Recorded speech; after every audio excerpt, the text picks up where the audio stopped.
100,000 a day. Well, there are growing calls for mandatory COVID-19 vaccines. Students in tertiary institutions are now expected to be at loggerheads at the start of the academic year. This next year, many institutions are demanding proof of vaccination before students can return to physical, in-person teaching. Professor Ahluwalia is the CEO of Higher Health. Professor Ahluwalia, good evening to you and thank you for your time. There's at least one student movement, I think there may be others, which opposes the policy of mandatory vaccinations. What are you expecting to happen at the start of the academic year in 2022? Good evening, Stephen, and thank you very much for having me.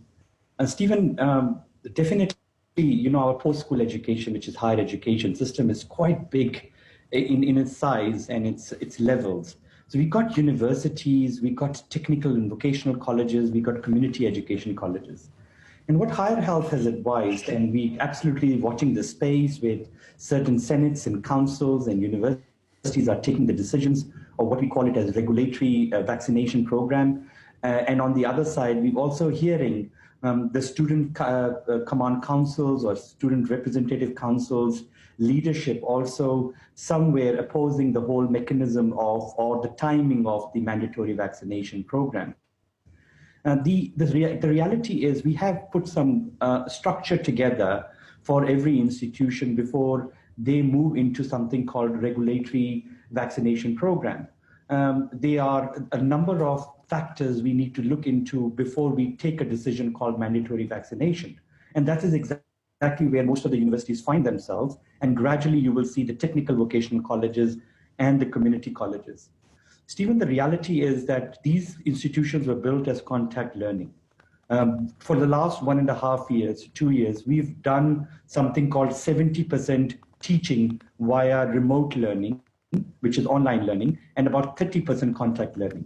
There's a huge outcry from parents who are paying the fees, student bodies, everyone around about the actual graduate competencies and skills building through the actual way of contact learning. So means the question on business continuity by these universities is high on their radar at this moment. And the business continuity is directly proportional to the vaccination numbers because clearly the infection rates, which you have already mentioned from the hospitalizations are increasing with the new Omicron, is predominantly overoccupied by the non-vaccinated people. And clearly the science has shown that should you be vaccinated, your chances of overpowering the viral load when the new variant or COVID enters into your body, your chances of viral load overcome by your immunity so faster and quicker that doesn't lead you to any severe infection, which means you transmit the virus less. So when the science is clear towards vaccination being one of the key driver or variable towards the reality of less infection, less transmissibility, less deaths, less hospitalization or severity, clearly defines the reality of a word called now regulation. Should we hit a deadlock towards hesitancy of people and not reaching our targets the way we want to? So institutions, yeah. I'm sorry, Professor. I mean, what this all boils down to, really, is the question of what happens with people who refuse to vaccinate. Now, some people will refuse to vaccinate for medical reasons, but I don't think that really matters. It'll be a small number of people. That doesn't mean they're not important, but it also means that they will probably get an exception. There'll be a way to deal with that. What it boils down to is a student who just simply and utterly, flatly, finally refuses to come and get a vaccine. So what happens to them? Will they be denied entry to the premises? Will they be told to do it online, as I imagine they've been doing for much of this year and last year? So there's something called phased approach of vaccination. That's most of the universities are going to be looking into. And that's what the consultations are coming up. And we're doing ginormous amounts of consultations at this moment at every level, right from parent governing bodies to student bodies to teacher unions, academic unions and management. And what we're thinking about is looking at if you are going to be in a residence and you're going to be sharing spaces together, congregation of living, our accommodation spaces are with 2 people at times in one room, if not single room facility, and we need to accommodate people. Vaccination will be a point of getting access into residence program, into the institutions of higher learning.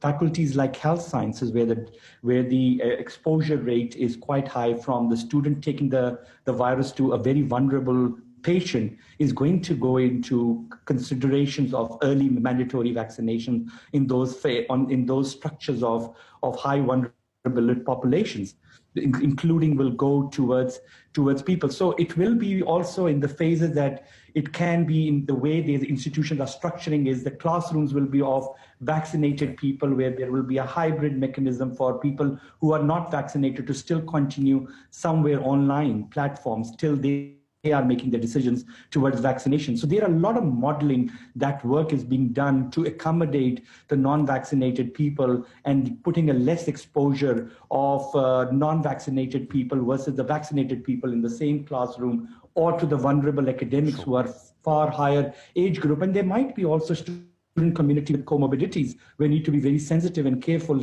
especially in the line with the new variants showing affinity to the youth.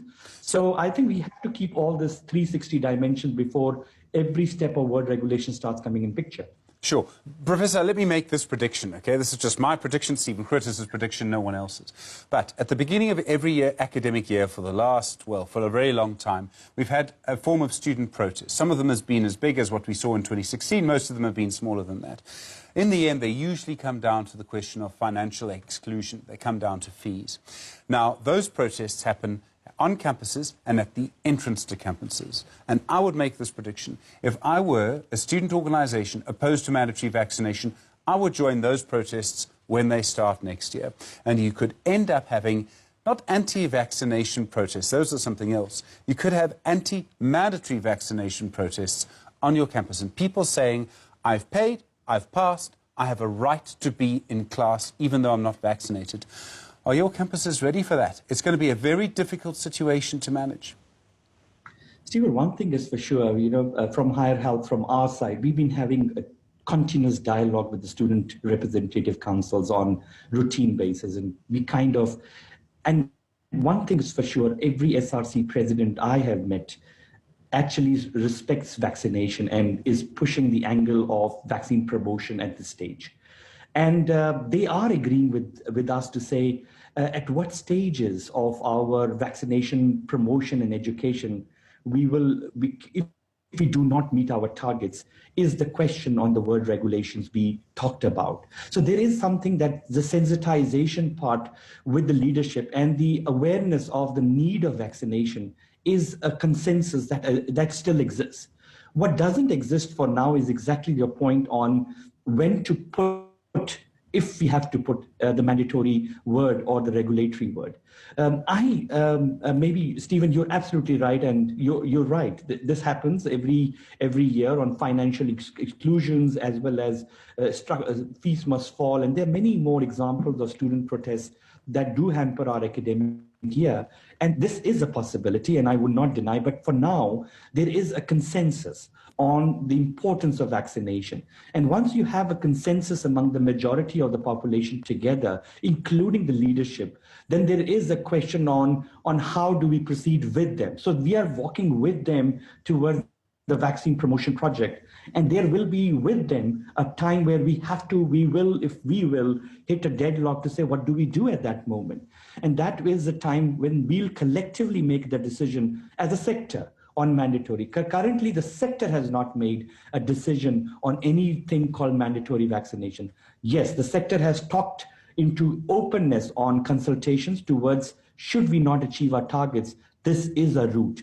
And certain institutions, which are absolutely autonomous, have reached that level and have dried up their systems to say, well, we are now going to go in that route for our business continuity. But as a sector, not yet.